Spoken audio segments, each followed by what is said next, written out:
요한복음 강의의 8번째 시간으로 평강이 있을지어다 라는 제목으로 우리 하나님 말씀 함께 나누도록 하겠습니다. 우리가 지난주에는 감사절 설교를 했고, 그 지난주에 어떤 장면을 살펴보았냐 하면 예수님께서 이제 무덤에 장사되셨죠. 그리고 나서 안식 후 첫날에 이제 마리아가 찾아가지 않습니까? 새벽에 이제 미명에 찾아갔을 때에 그 돌문이 이렇게 옮겨져 있었습니다. 마리아가 너무 당황하고 놀란 나머지 이제 베드로와 요한을 찾게 되죠. 베드로와 요한이 그 새벽에 둘이 달려갔습니다.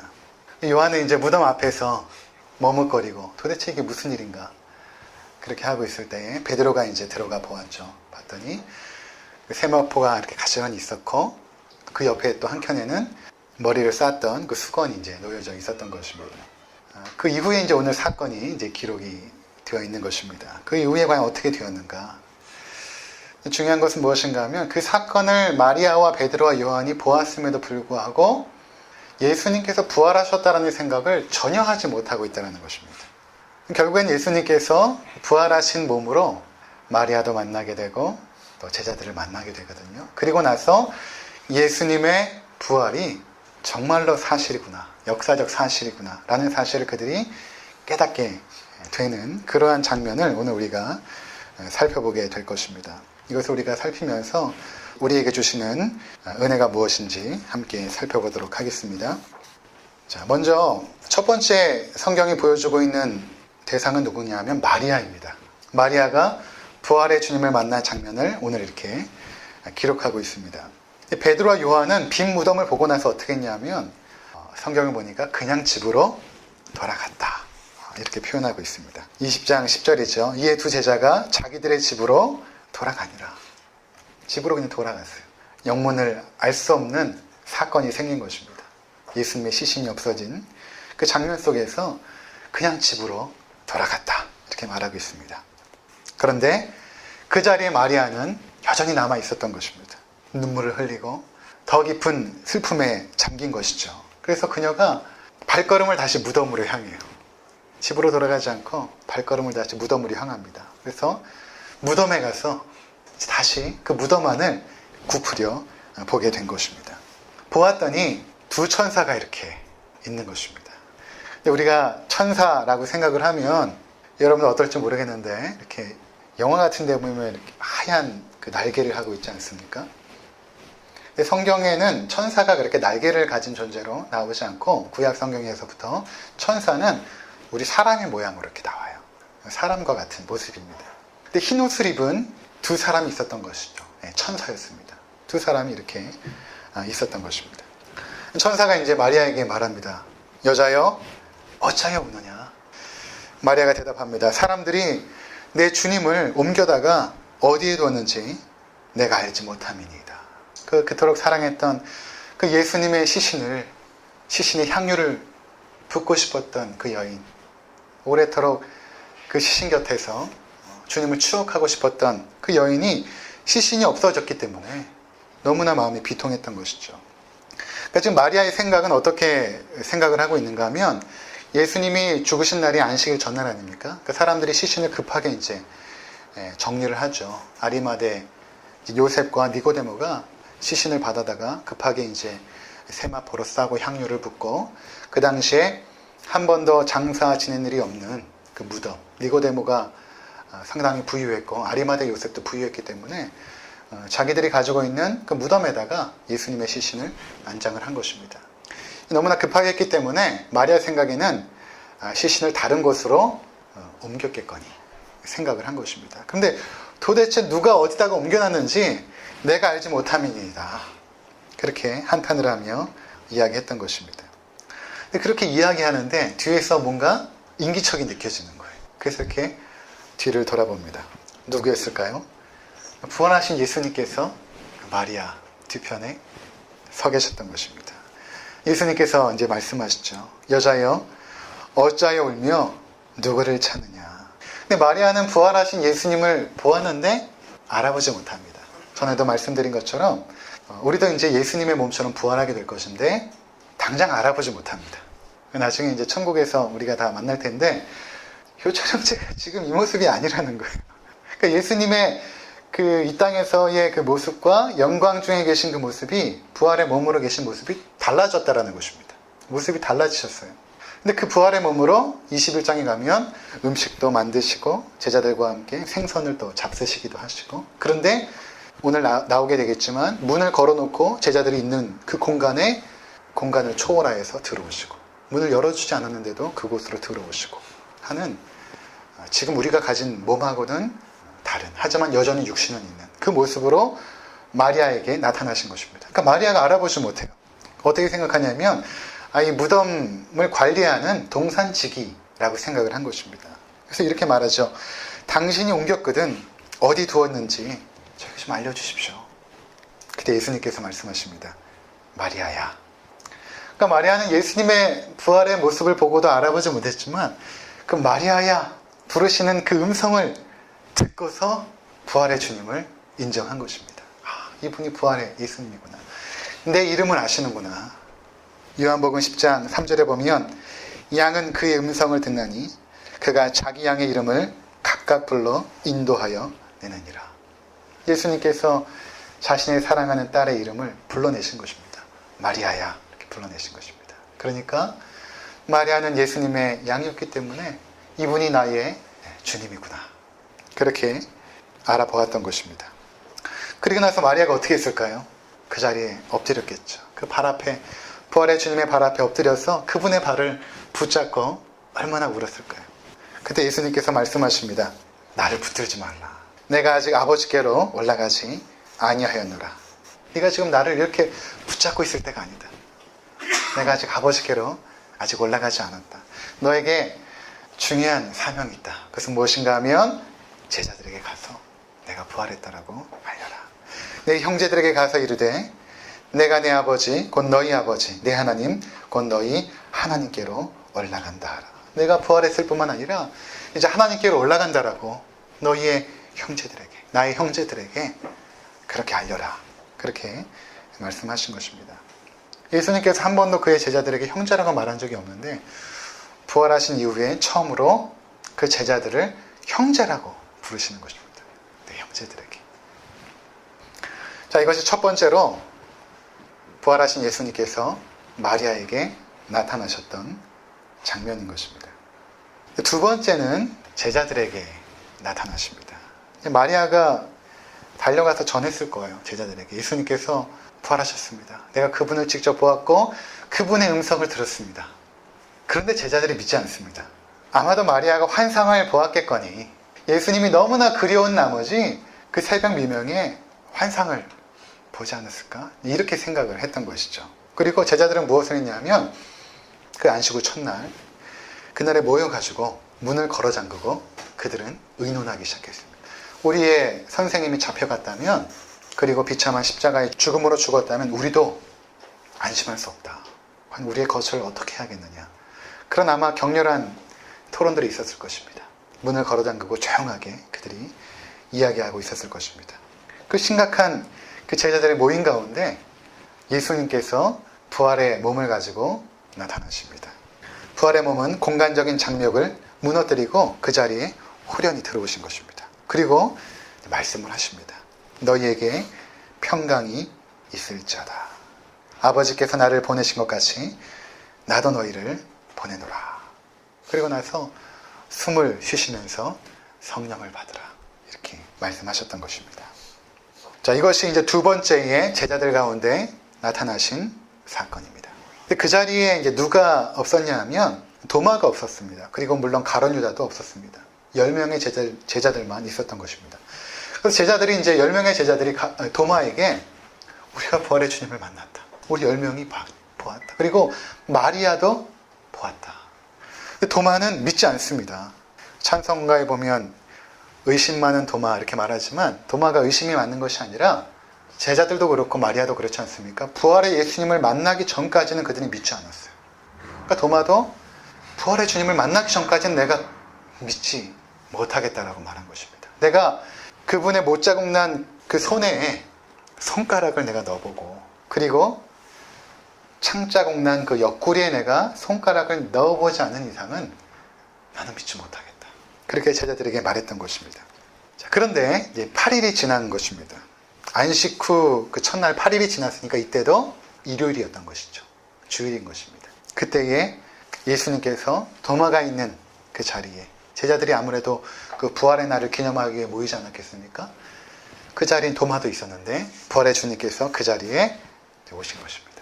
그리고 도마에게 말씀하십니다. 내 손가락을 이리 내밀어서 내 손을 보고 내 손을 내밀어 내 옆구리에 넣어보라. 그리하여 믿음 없는 자가 되지 말고 믿는 자가 되라. 그래서 이제 도마가 손가락을 거기다 넣어봤는지 안 넣어봤는지는 성경에 기록이 없어요. 하지만 분명히 도마는 본 것입니다.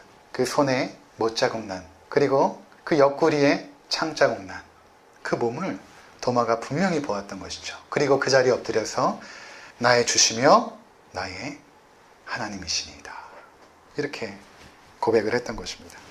자, 이렇게 세 가지의 그 부활의 주님을 만난 사건을 우리가 살펴보았습니다. 이 장면 속에서 우리에게 주시는 그 은혜 한 가지를 함께 나누고자 하는 것입니다. 그것은 무엇인가 하면 주님께서 부활의 몸으로 제자들 가운데 나타나셨을 때 하셨던 그 말씀입니다. 첫 번째 하셨던 말씀. 그것이 무엇인가 하면 너희에게 평강이 있을지어다. 너희에게 평강이 있을지어다. 19절에 보니까 이렇게 말하고 있죠. 예수께서 오사 가운데 서서 이르시되 너희에게 평강이 있을지어다. 그리고 21절에 보니까 예수께서 또 이르시되 너희에게 평강이 있을지어다. 이렇게 두 번씩이나 말씀하시지 않습니까? 그리고 이제 도마가 있을 때, 그때 나타나셨을 때도 26절에 보니까 예수께서 오사 서서 이르시되 너희에게 평강이 있을지어다, 이렇게 말씀하십니다. 이것은 단순히 그 유대인의 인사말이 아니라 예수님께서 부활하신 이후에 우리 가운데 허락해 주신 가장 큰 축복과 은혜, 그것이 무엇인가? 바로 평강, 샬롬이라는 것입니다. 왜냐하면 이 평강, 이 샬롬이라는 것은 이 세상에서 그 누구도 누릴 수 없기 때문입니다. 왜 그렇습니까? 이 세상은 죄악으로 말미암아 하나님과의 그 관계가 깨어졌죠. 하나님과의 관계가 깨어진 이후에 우리 가운데 평강이 사라진 것입니다. 죄는 하나님과 우리를 단절시켰고 그 결과 악과 죽음의 영향력이 우리를 지배하고 있는 것입니다. 여러분, 우리가 사는 세상은 악하죠. 그리고 죽음의 영향력이 온 세상을 지배하고 있습니다. 그래서 우리의 인생이 고통스러운 것입니다. 우리 삶의 가장 확실한 미래가 죽음인데 누구나 죽습니다. 그리고 우리의 삶에 있어서 가장 극한 공포와 두려움이 무엇인가? 죽음입니다. 그래서 이 죽음은 단순히 죽는다는 현실 자체가 두렵기도 하지만 그 죽음에 이르는 인생의 모든 과정이 두려운 것입니다. 거기에 우리는 갇혀 있어요. 지배를 받고 있습니다. 모든 것이 썩어지죠. 모든 것이 쇠하여갑니다. 이 세상의 만물의 모든 것들은 다 죽어가고 썩어져 가고 있죠. 죄로 말미암아 죽음의 영향력이 우리를 지배하고 있는 것입니다. 또한 우리 안에 있는 죄의 문제는 그 어떤 것으로 해결되지 않죠. 우리 안에 악함, 그 잔인한 그 분노들이 뿌리 깊게 자리 잡고 있는 것입니다. 이 부분에 대해서는 몇 차례 제가 말씀을 드렸을 것입니다. 이러한 죄의 결과로 말미암아 우리 가운데 평강이 없는 것입니다. 여러분들 어떠십니까? 여러분들에게 평강이 있습니까? 근데 부활하신 주님께서 우리 가운데 주시는 가장 큰 은혜가 무엇인가 하면 바로 평강인 것입니다. 자, 우리 오늘 몇 구절 찾아보도록 하겠습니다. 골로새서 1장 20절입니다. 그의 십자가의 피로 화평을 이루사 만물 곧 땅에 있는 것들이나 하늘에 있는 것들이 그로 말미암아 자기와 화목하게 되시기를 기뻐하심이라. 예수 그리스도의 그 죽으심으로 말미암아 하나님과 우리가 원수되었었는데 이제는 화평을 이루게 되었다는 것입니다. 하나님의 모든 진노를 십자가에 다 퍼부으시고 이제는 하나님과 우리가 화목하게 되는, 화평하게 되는 그 결과를 가져오게 되었다는 것입니다. 그러니까 예수 그리스도의 십자가는 우리 죄의 문제를 해결한 것입니다. 영원히 단번에 해결한 것입니다. 그리고 나서 그것으로 끝난 것이 아니라 예수님께서 부활하심으로 말미암아 우리 가운데 부활의 생명을 주신 것입니다. 주님께서 얻으신 그 부활의 생명을 우리 가운데 주신 것입니다. 그래서 우리 가운데 무엇이냐면 부활 생명이 있는 것입니다. 내가 그 부활 생명을 가지고 있어요. 그래서 우리는 죽는 그 순간에 멸망으로 가지 않고 영생으로 들어갑니다. 그것이 이미 우리 삶 가운데 시작이 된 것입니다. 죽는 그 순간은 그냥 죽음의 과정, 죄로 말미암아 가져온 그 죽음의 과정을 하나 겪는 것뿐입니다. 그리고 나서 우리는 영생으로 들어가게 되는 것입니다. 이것을 우리가 어떻게 알 수 있는가 하면 부활하신 주님께서 제자들에게 너희에게 평강이 있을지어다 이렇게 말씀하시고 나서 어떤 상징적인 행동을 하셨냐면 숨을 깊게 내쉬면서 호흡을 깊게 들이마시고 내쉬면서 성령을 받으라 이렇게 말씀하셨잖아요. 이것은 예수님께서 어떤 것들을 기억하도록 하신 것입니다. 그것은 무엇인가 하면 창세기 2장에 보면 하나님께서 인간을 만들고 나서 흙으로 인간을 만들고 나서 그 코에 생기를 불어넣으시니 그가 생명이 된지라. 무슨 말입니까? 하나님의 호흡이 주어졌을 때 그가 하나님과 동행하고 하나님과 교제하며 하나님을 예배하는 그러한 인간으로 살아가게 된다는 것입니다. 근데 죄악으로 말미암아 우리에게 죽음이 찾아왔죠. 그런데 하나님께서 나중에 보면 에스겔 선지자에게 어떤 환상을 보여주냐면 에스겔 선지자를 골짜기로 인도합니다. 골짜기에 가니까 마른 뼈들이 수두룩 쌓여 있는 거예요. 하나님이 말씀하십니다. 인자야, 저 뼈들이 능히 살겠느냐? 살 수가 없죠. 여러분, 뼈들이 어떻게 삽니까? 죽어있는 뼈들이. 그때 이렇게 말씀하십니다. 또 내게 이르시되 인자야 너는 생기를 향하여 대언하라. 생기를 향하여 대언하라. 생기에게 대언하여 이르되 주 여호와께서 이같이 말씀하시기를 생기야 사방에서부터 와서 이 죽음을 당한 자에게 불어서 살아나게 하라 하셨다 하라. 이에 내가 그 명령대로 대언하였더니 생기가 그들에게 들어가매 그들이 곧 살아나서 일어나 서는데 극히 큰 군대더라. 에스겔 37장에 나와 있는 말씀입니다. 하나님께서 주시는 그 생기가 마른 뼈들에게 들어갔을 때에 그 뼈들이 일어나서 살아나는데 큰 군대처럼 당당하고 멋진 모습으로 그렇게 살아나다라는 것입니다. 이것을 지금 예수님께서 상징적인 행동으로 제자들에게 보여주신 것입니다. 이제 내가 부활의 생명이 되어서 너희에게 부활의 생명을 내가 허락하노라. 하늘과 땅의 모든 권세를 받으신 예수께서 바로 죽음 가운데 처한 우리들에게 부활의 생명을 허락해 주신 것입니다. 그래서 여러분 우리에게 부활의 생명이 있어요. 부활의 생명이 있습니다. 그리고 부활의 생명을 가진 자들은 마음 가운데 평강이 있는 것입니다. 죄의 문제가 해결되고 그 결과 죽음의 문제가 해결되고 하나님의 영생을 받았으니 평강이 있는 것입니다. 근데 여러분 우리는 어떻습니까?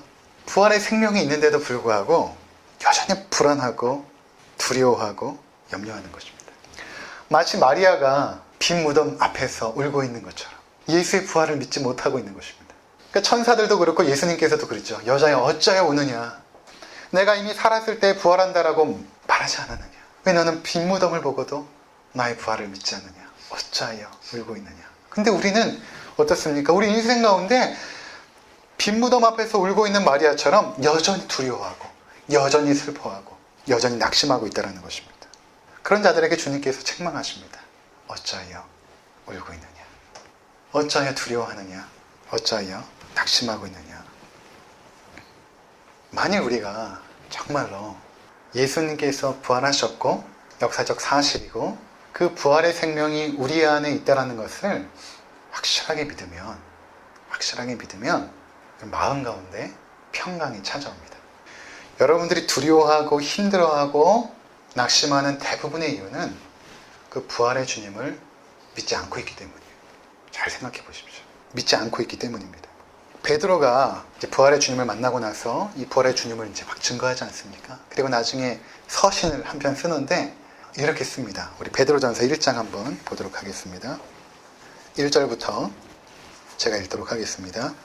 예수 그리스도의 사도 베드로는 본도 갈라디아, 갑바도기아, 아시아와 비두니아에 흩어진 나그네.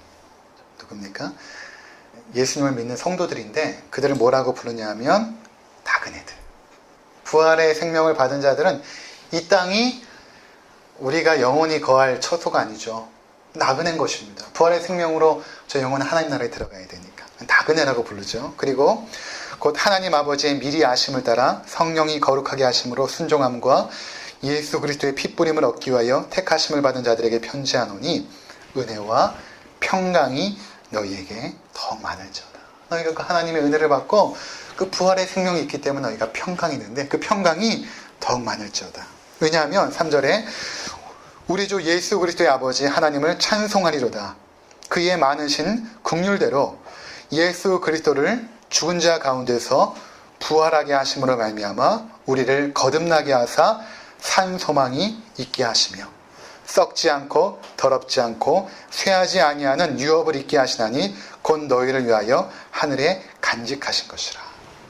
하나님을 찬송하는데 왜냐하면 그 긍휼이 많으신 그 긍휼대로 예수 그리스도를 죽은 자 가운데서 부활하게 하심으로 말미암아 어떻게 하셨냐면 우리를 거듭나게 하사 우리에게 부활 생명을 주셨다는 것입니다.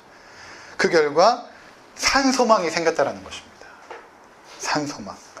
세상 소망이 아니고 진정한 소망이 생겼다는 것입니다. 세상 소망은 무엇인가? 4절에 썩고 더럽고 쇠하는 것인데 세상 소망은. 근데 우리가 받은 소망은 썩지 않고 더럽지 않고 쇠하지 아니하는 그 소망. 하나님 나라의 유업을 얻게 되는 그 소망을 받게 되었다는 것입니다. 이것이 바로 부활 생명을 간직한 자들의 실제인 것입니다. 여러분, 세상에서 우리가 간직한 소망들이 있죠. 좀 더 잘 살고 싶고 대기업에 취업하고 싶고 연봉이 좀 괜찮은 곳에 취업도 하고 싶고 취업했으면 승진도 하고 또 자녀들이 공부도 잘하고 좋은 대학 가고 그랬으면 좋겠고 남부럽지 않게 그렇게 살기를 원하는 세상 소망 뭐가 나쁘겠습니까? 그런데 그것조차도 썩어지고 더럽고 쇠하는 소망입니다. 그렇잖아요. 세상에서 우리가 간직한 그 모든 소망들은 썩어지는 소망, 더러운 소망, 쇠하는 소망입니다. 우리가 간직한 산 소망은 무엇인가 하면 썩지 않고 더럽지 않고 쇠하지 아니하는 그 소망을 우리 가운데 허락해 주셨다는 것입니다.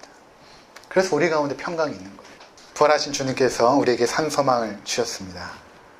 그래서 베드로 사도가 2장 9절에 뭐라고 말하냐면 우리 함께 읽어볼까요? 베드로전서 2장 9절입니다. 그러나 너희는 택하신 족속이요 왕같은 제사장들이요 거룩한 나라요 그의 소유가 된 백성이니 이는 너희를 어두운 데서 불러내어 그의 기이한 빛에 들어가게 하신 이의 아름다운 덕을 선포하게 하려 하심이라. 여러분, 이 말씀을 지금 누구한테 하고 있는가 하면 그 로마에 있는 종들에게 하고 있는 말씀이거든요. 나중에 뭐 사환들아 이렇게 말하고 있는데 사환이라는 것은 종들이에요. 로마의 약 3분의 1이 그 당시에 그 종들입니다. 종들은 인간 취급을 못 받았어요. 그냥 물건 같은 취급을 받았습니다. 정말 세상에 하찮은 존재들. 그럼 종들에게 뭐라고 말하냐면 너희는 택하신 족속이요 왕같은 제사장이요 거룩한 나라요 그의 소유된 백성이다. 이렇게 말씀하시는 것입니다. 부활의 예수님께서 오셔서 우리 가운데 주시는 그 놀라운 은혜가 무엇인가? 그 부활의 생명으로 말미암아 살아난 존재는 어떠한 존재, 어떠한 정체성을 가지고 있는가? 택하신 족속이고 왕같은 제사장이고 그의 소유된 백성이라는 것입니다. 이것이 우리 안의 자존감이고 정체성인 것입니다. 그래서 부활의 생명으로 살아가는 자들은 사실은 세상에 부러울 것이 아무것도 없어요. 부럽지 않습니다. 뭐가 그렇게 부럽습니까? 여러분, 우리 청년들 취업 안 된다고 이미 취업하고 잘 나가는 친구들 보면 부럽습니까? 그거 다 썩어지는 거예요. 다 쇠하는 것입니다. 더러운 것입니다. 여전히 원룸 한켠에서 밤에 대신 새는 무엇인가 한탄하고 있습니까? 여러분, 왕같은 제사장이에요. 거룩한 나라입니다. 그의 소유된 백성이에요. 근데 그러한 자존감을 안 갖고 있어요. 우리 청년들이. 그러니까 세상에서 주눅 들고 위축되어 있는 것입니다. 부활 생명 가진 자들은 다 가진 거예요. 죽음을 정복하고 영생을 얻은 자들.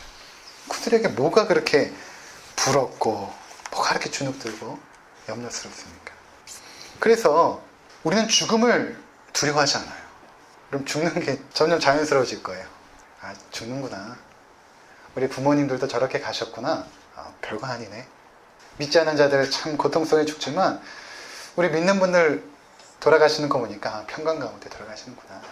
마음이 어렵고 힘들지만 또 영생으로 들어가시는구나. 이것들 여러분들이 이제 살면서 경험합니다. 그리고 내 죽음도 그렇게 받아들여요. 내가 이제 영생으로 들어가는구나. 두렵지 않습니다. 그렇게 부활 생명을 우리 가운데 주시면서 주님께서 약속하신 그 은혜 무엇입니까? 평강인 것입니다. 너희에게 평강이 있을지어다. 아무쪼록 이 땅에 사시면서 이 믿음 가지고 인생을 주님이 주시는 그 평안함 속에서 살아가시는 우리 모두가 되시기를 주의 이름으로 축원을 드립니다.